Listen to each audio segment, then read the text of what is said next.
Ellies Trumpet. Chapter 2. Ellie. The sound of elderly elephants trumpeting together like a band intensified as they came up. Ellie's head proudly bobbed side to side as the cheerful tune flowed. She could not hold back. Her tiny trunk raised in the air and blew a high, shrieky trumpet. Breeze! Suddenly, the lead elephant stopped. With a swift jerk of his head, everyone was quiet. Gray, baggy skin drooped from age, but his rigid voice demanded authority. "I ask, what was that awful noise?" Mr. Biggins vigilantly strode down the herd. His trunk poked and pointed at the others, but no one flinched. Reaching the middle of the row, a foul smell came across his nostrils. Quickly, he retreated back a step.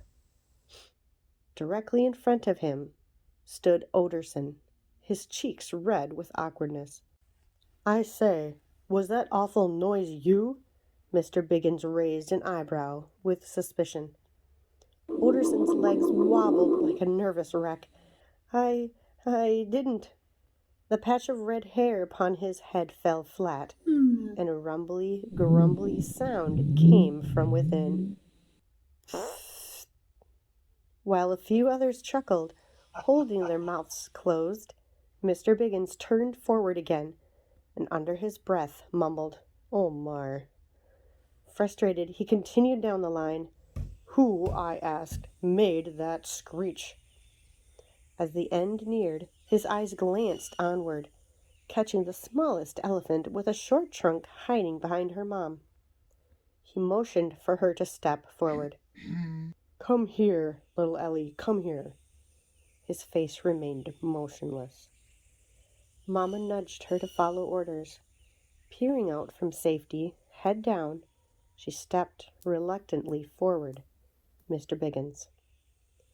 With a soft voice, she replied, "Yes, sir, I blew that trumpet." "Trumpet?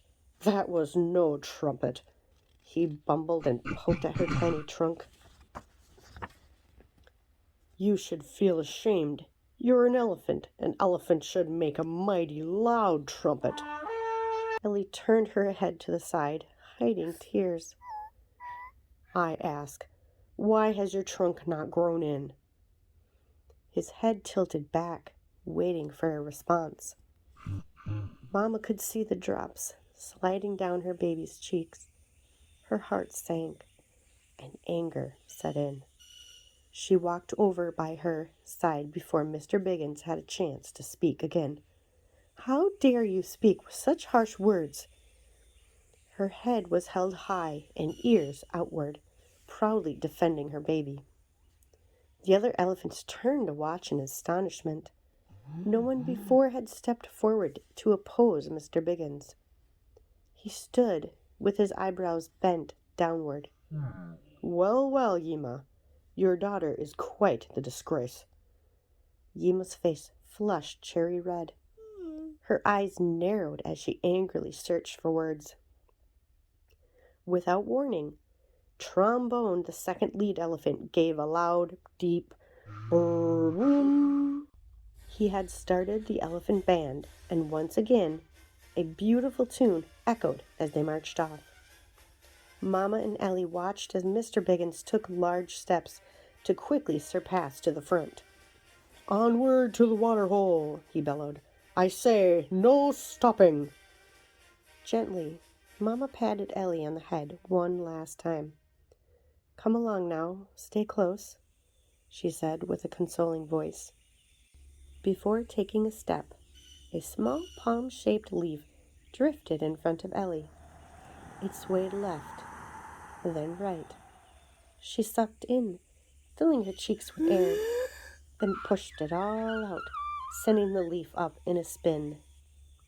The sun cut through trees, shining random beams of warmth on the jungle floor. It had seemed, for the moment, that everything would be all right. As Ellie focused back into her surroundings, she realized the distant band could not be heard any more. Faint bug noises filled the air. Mama was out of sight. A deep feeling of doom sank in. I'm alone, she thought. With panic taking over, she took off running in the opposite direction that the herd had headed.